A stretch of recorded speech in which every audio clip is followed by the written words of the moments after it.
वो कह रही है कि पूरी दुनिया में नाक कटवा रहे हैं आप, किसानों के साथ जैसा व्यवहार कर रहे हैं। एक बार जो हमारे पास डेटा है इंटरनेट सेवाएं काटने का, वो भी जरा दिखाइएगा, क्योंकि कई जो स्टडीज की गई है उसमें सबसे ज्यादा इंटरनेट हिंदुस्तान में कटता है। ऑनलाइन क्लासेस बच्चे कर रहे हैं सैयद जफर इस्लाम साहब, नुकसान हो रहा है, बिजनेस को नुकसान हो रहा है। वो वाला डेटा हम आपको दिखाएंगे, लेकिन उससे पहले जल्दी से सुबूही खान रिस्पॉन्ड कीजिए। वो कह रहे हैं कि किसानों के साथ जो व्यवहार है उसकी वजह से दुनिया भर में नाक कट रही है। जी देखिए अंजना जी, ये किस तरह से भारत के अगेंस्ट एक नरेटिव बिल्डिंग करते हैं, अभी मैं आपको कुछ सेकंड्स में एक्सपोज कर दूंगी। चलिए मान लिया इत्तेफाक है कि रिहाना का या ग्रेटा थर्नबर्ग का या मियां खलीफा का एक साथ ट्वीट आना, हमने इत्तेफाक मान लिया। लेकिन क्या ये भी इत्तेफाक है कि रिहाना के ट्वीट को रीट्वीट किया है जगमीत सिंह ने, जो आउटलुक के एक आर्टिकल, पिछले साल के एक आर्टिकल के हिसाब से कनाडा के डेम लीडर कहलाते हैं, टेररिस्ट आउटफिट्स के लिए फंड रेज करते हैं, प्रो खालिस्तानी है, प्रो पाकिस्तानी है। देखिए कानून ऐसा नहीं है कि इस देश में पहली बार बनने अंजना जी, लेकिन हम देख रहे हैं पिछले कुछ सालों से कुछ भी होता है, सारी भारत विरोधी मानसिकताएं, चाहे वो वामपंथी हो, जिहादी हो, खालिस्तानी हो, इंटेलेक्चुअल टेररिस्ट हो, अर्बन नक्सल्स हो, विधर्मी राजनीतिक पार्टियां हो या इंटरनेशनल पावर्स हो, सब एक साथ मिलकर गठबंधन करके भारत के खिलाफ एक नैरेटिव बिल्ड करने की कोशिश करनी स्टार्ट कर देती है।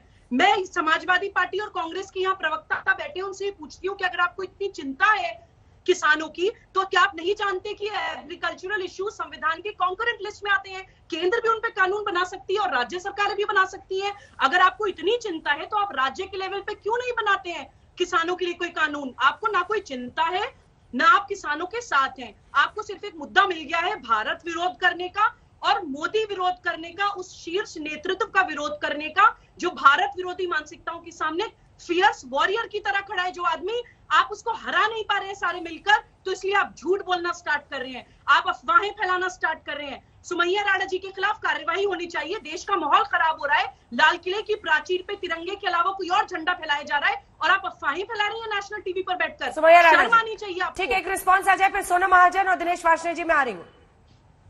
सुमैया राणा। सुबूही खान ने कभी जब आरएसएस दफ्तर में भगवा झंडा फहराया जा रहा था, बीजेपी का झंडा बजाय इसके तिरंगे के, तो ये अफवाहें फैलाने का काम आप लोगों का है। आपको सिवाय खालिस्तानी, पाकिस्तानी, जिहादी, इससे ज्यादा का सबक पढ़ाया ही नहीं गया है कि आप उसके आगे की बात करें।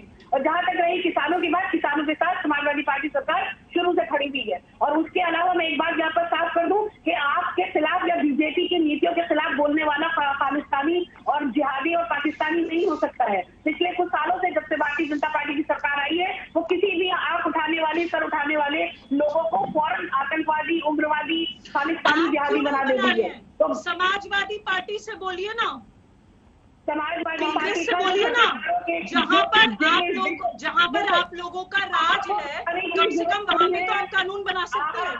बिल्कुल, आपको कोई मतलब ही नहीं है।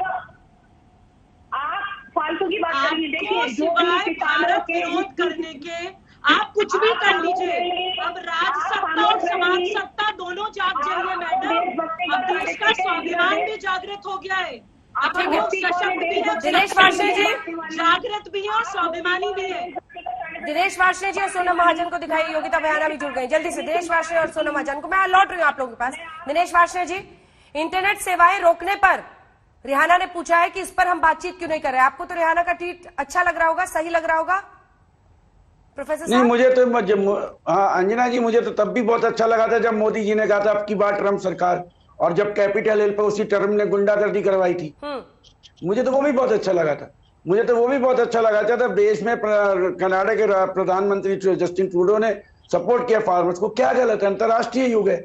अगर आप किसानों को, देश की 70% जनता को आप इस तरह से ठंड में मारेंगे और मोटे मोटे कील के खिचौड़े वहां पे सड़क में गड़वाएंगे और कटीली तारें लगवाएंगे, ये युद्ध के मैदानों में लगाई जाती हैं बॉर्डरों पे, तो आप युद्ध लड़ रहे हो क्या देश की जनसंख्या के खिलाफ? जनतंत्र चला रहे हो या गणतंत्र चला रहे हो या तानाशाही चला रहे हो? वो पूरा कर ले प्रोफेसर साहब, पूरा कर ले, फिर जवाब दीजिएगा। तानाशाही चलिए। और इंटरनेट काटने से जो नुकसान हो रहा है और सड़कें जो खोदने से जो नुकसान हो रहा है, 100 फीट की खाई खोदने से नुकसान हो रहा है, ये कौन सा डेमोक्रेसी चला रहे हो? ये कौन सा देशभक्ति है? साहब मैं ये जानना चाहता हूँ। ये तो देशभक्ति नहीं है, देश के खिलाफ काम कर रही है ये सरकारें, और ये इसलिए कर रही है कि इनको पूंजीपतियों को फायदा पहुंचाना है इस रक्षक में।